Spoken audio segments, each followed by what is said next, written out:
Kenyon,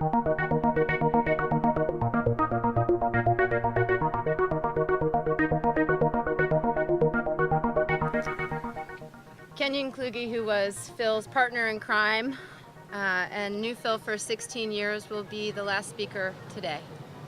Kenyon?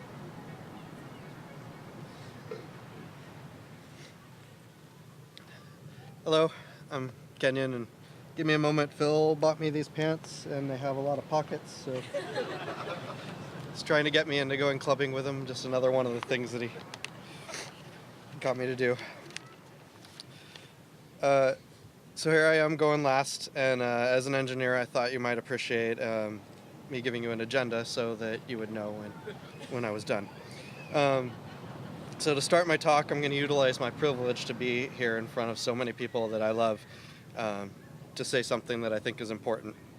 Then I'm going to talk about some word definitions and then finish by telling you how much Phil meant to me, and hopefully that'll eliminate the breakdowns till the very end. So I want to start by making the simple statement, which is life is awesome. It really is. We all get mired down in grief, overwhelmed with sadness and stressed at things that we have to do. But despite all those things, every day is great. I mean, look around you, look at all this beauty out here. It's awesome, and it's here every moment of every day. Now look around you, look next to you, behind you, in front of you, at all the people that you're surrounded by. Everyone here, all the people around you, that's what puts all of the rest of this over the top. So, think about that. We're sad and we're grieving, but there's a lot of things to be really amazingly happy about. Every moment that you get to spend with the people that you love and are important to you is a valuable moment. We all walk together through this amazing gift. Some people travel with us for a long time, and some only, sadly, for a short time, and everyone else somewhere in between that. It seemed like Phil crammed a very long time into the time he spent with us, and I'm happy for every bit of it.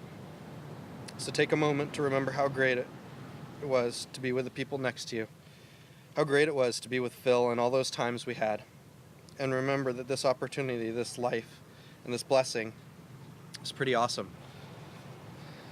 Just think about that in spite of all of the things that we've talked about that we're sad about Phil for. I knew right away what I wanted to say about Phil, but I wanted to make sure I used the right words to express my feelings. So I was looking up definitions online, and while I was at it, I looked up eulogy.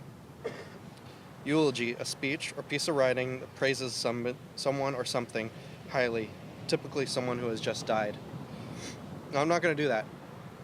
Not because Phil doesn't deserve high praise, but because I think that it would be presumptuous of me to think that I can better tell anyone here who knows Phil what a great person he is any better than you already know. Whether you only met Phil in passing or spent years with him, you knew right from the start that he was a great person, with a big heart and a lot of love. You couldn't always see it on the surface, but you could always sense what was there inside. Damn it, there I go, starting to sound like I'm giving a eulogy.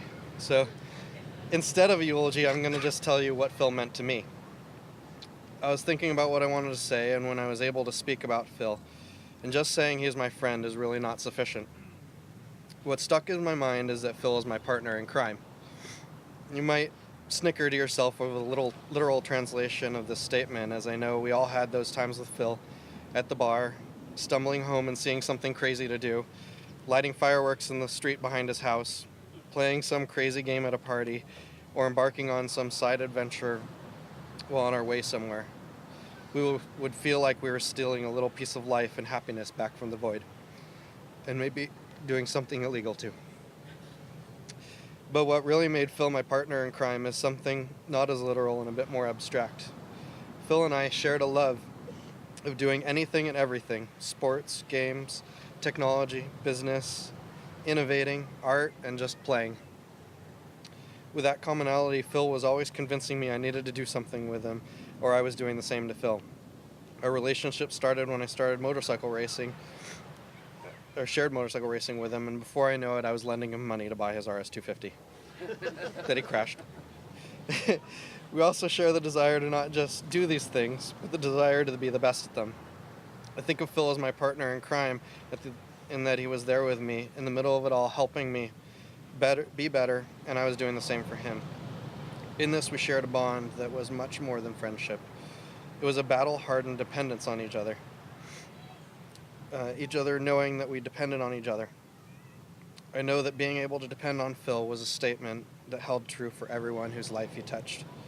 And yes, sometimes things were being done were not totally legal. And Matt, thank you for that story. I wasn't going to tell it, but I thought I'd just leave it at being illegal. Anyways, I could never ask him to do some of the things he did for me, but I never had to ask. I can regale you with many stories of the things we did over the many years we knew each other. And even though many of you have probably already heard them before, I'm going to tell them again and again. Anyways, because that's the way he's still here with me.